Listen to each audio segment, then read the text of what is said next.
Rançongiciel. C'est un terme qui fait froid dans le dos, autant aux particuliers qu'aux entreprises.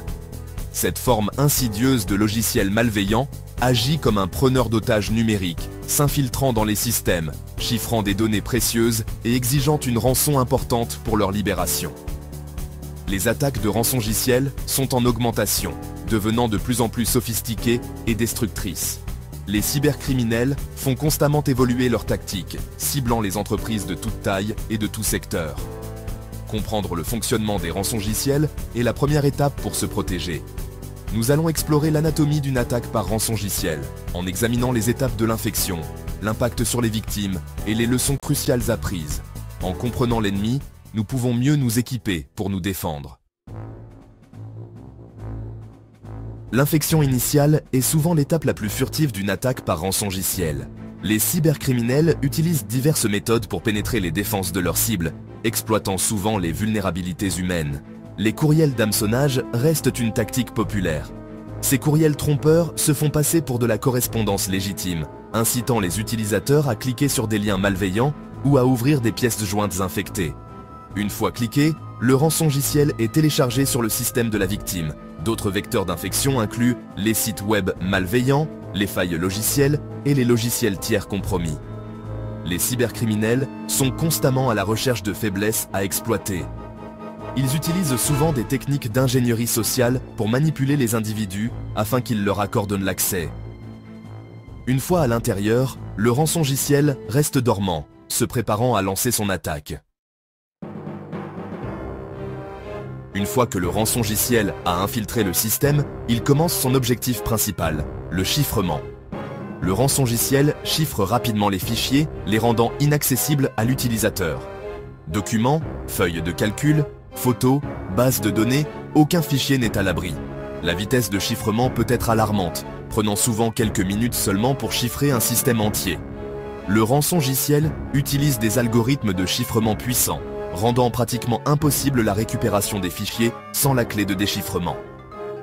Cette clé est détenue par les attaquants, qui ne la libéreront qu'après le paiement de la rançon. La victime se retrouve face à un choix difficile, payer ou subir la perte permanente de ses données. Une fois le chiffrement terminé, le rançongiciel se manifeste. Une demande de rançon apparaît sur l'écran de la victime, souvent déguisée en message des forces de l'ordre ou d'une agence gouvernementale.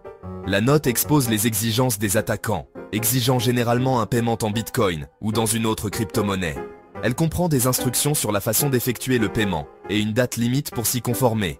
Les victimes sont souvent menacées de la suppression définitive de leurs données si elles ne paiement pas ou tentent de contacter les autorités. La demande de rançon est une arme psychologique puissante, conçue pour instiller la peur et la panique. Les victimes se retrouvent face à un dilemme déchirant. Doivent-elles céder aux exigences des attaquants ou refuser de négocier? En mars 2018, la ville d'Atlanta a été paralysée par une attaque de rançongiciel qui est devenue un avertissement sérieux pour les municipalités du monde entier.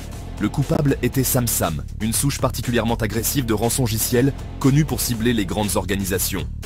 L'attaque a touché des services municipaux essentiels, notamment le paiement des factures en ligne, les systèmes judiciaires et même les archives de la police. Les habitants n'ont pas pu accéder aux services essentiels, ce qui a causé des perturbations généralisées. Les attaquants ont exigé environ 50 000 $ en bitcoin en échange de la clé de déchiffrement. La ville a finalement choisi de ne pas payer la rançon, optant plutôt pour la reconstruction de ses systèmes à partir de zéro. Le processus de récupération a été long et coûteux, prenant plusieurs mois et des millions de dollars.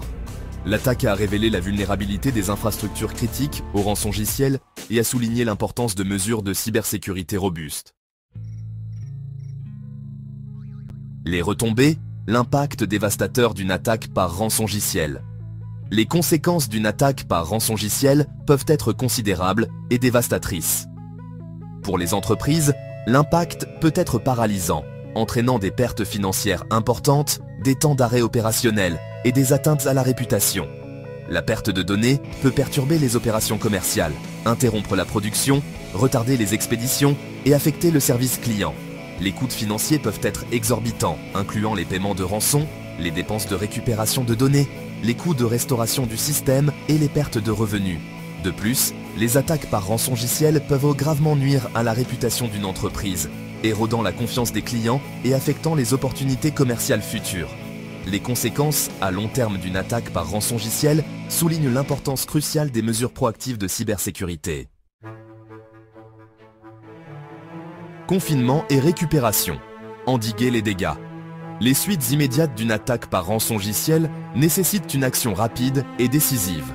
La priorité est le confinement, empêchant le rançongiciel de se propager à d'autres systèmes. Cela peut impliquer l'isolation des appareils infectés du réseau, la désactivation des partages réseau et la modification des mots de passe des utilisateurs. Une fois la propagation contenue, l'attention se porte sur la récupération. Si des sauvegardes sont disponibles, les systèmes peuvent être restaurés à un point antérieur à l'infection. Cependant, il est crucial de s'assurer que les sauvegardes elles-mêmes ne sont pas infectées.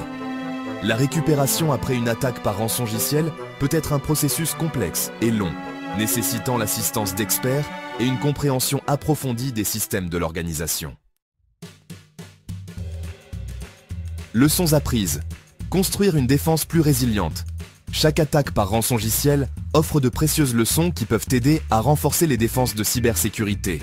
L'un des points les plus importants à retenir est l'importance cruciale des sauvegardes régulières des données. Les sauvegardes doivent être stockées hors ligne ou dans un emplacement distinct, garantissant qu'elles ne sont pas compromises en cas d'attaque.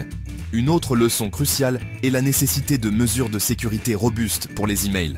La formation des employés est primordiale, en apprenant au personnel à identifier et à éviter les emails d'hameçonnage.